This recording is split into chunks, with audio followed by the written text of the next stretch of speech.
This is the Bahamas Tonight, the Northern Edition. Good evening. I'm Sabrina Brown. Thank you for joining us. Relief is on the way for Smiths Point residents who have seen the shores of that coastal community slowly erode away over time. A multi-million-dollar seawall is presently being constructed to address the problem. Minister of Works and Urban Development, the Honorable Philip Brave Davis, gave an update on the status of the project. Cleopatra Murphy has more.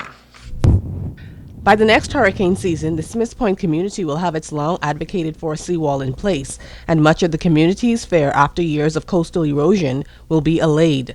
Government awarded a $4.8 million contract to Smiths Construction in June for a 1,733-foot concrete seawall to combat the problem. Minister of Works and Urban Development, the Honorable Philip Brave Davis, says work is progressing. There's a lot of steel work that's required. The ground has been prepared, the steel is being meshed and tied together, and I see the project is moving as quickly as it could. It seemed to be on time, and it'll be on time, within budget, and within time. The project that will transform the look of the community and provide residents with peace of mind was given a 26-week timeline.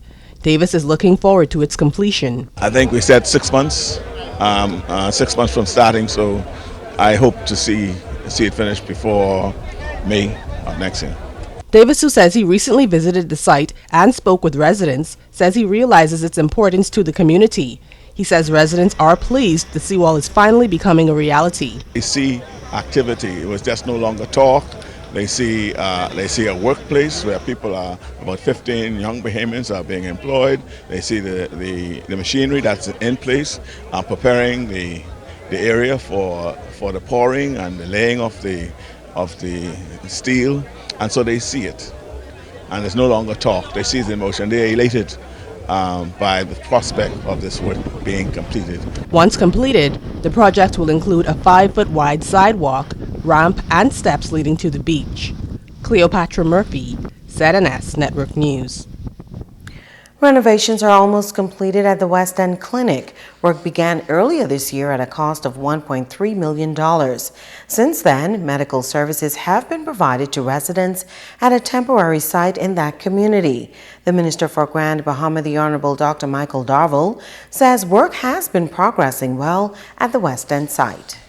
The renovation of the West End Clinic is going extremely well. I passed there about 3 or 4 days ago, and you can see that it's all one structure now, and the roof is on. Most of the mechanical and electrical upgrades are presently ongoing, and we anticipate hopefully between the end of September and October, that particular facility will be prepared. The clinic is expected to feature a number of services, including ambulance service, which Darville says is essential. The development of Old Bahama Bay, and of course residents who live in the West End community who need emergency medical services will now have in their possession an ambulance that will be stationed in West End to be able to have them move to the tertiary facility at Duran at a faster rate, because in emergency medical services, time is very important and can be life-saving. General Manager at Sanitation Services, Lou Carroll, says within the next 2 years, the landfill may get into the business of burning medical waste. On a daily basis, Carroll says anywhere from 300,000 to 600,000 pounds of garbage goes to the local landfill, and once decaying begins, it produces methane gas that the company currently extracts from the ground and burns to contain odor. Carroll says initially the landfill did not produce enough gas, but it is now looking to purchase an incinerator that would be able to burn medical waste affordably. If we get an incinerator, we can handle medical waste. That would be a good use for the gas, rather than just burning it and wasting it. We can put that to use and maybe make it, of course we have a source of fuel, so seeing that we have that, we can obviously dispose of the waste, those streams, through incineration cheaper than anyone else can, because one of the two biggest costs in running an incinerator is the fuel cost, the labor cost, and maintenance. Carroll says the landfill has 7 employees, while Sanitation Services employs 125 people, noting that Sanitation Services is collecting lots of litter off the streets. He also appealed to the public to do its part to keep the island clean. Carroll says the team collects approximately 100 bags of litter on Grand Bahama daily. The public want to contribute to our effort in keeping our area nice and clean. I think that is that is the first step and maybe the biggest step they can make. Just to keep your garbage in your car, take it home, put it in your bins, and we'll cart it away and handle it properly for you. Some international regulation change took effect today, causing some concern to the local fishing industry. But the minister responsible for agriculture and marine resources is quickly dispelling any misconceptions. Megan Shepard has that story.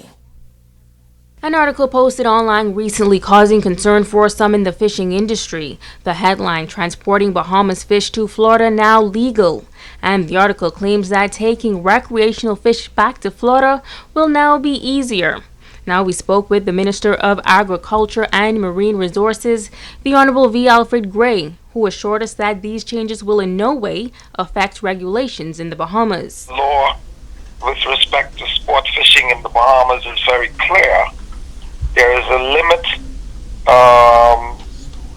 to which any sports fisherman can take back. In other words, any sports fisherman can take up to 10 pounds of fish back to the United States if he caught it in the Bahamas. It's limited to fish and not crawfish and other delicacies which are not a part of that sports fishing. Minister Gray emphasizing that fishing laws regarding recreational fishing has not been changed within the last 10 years.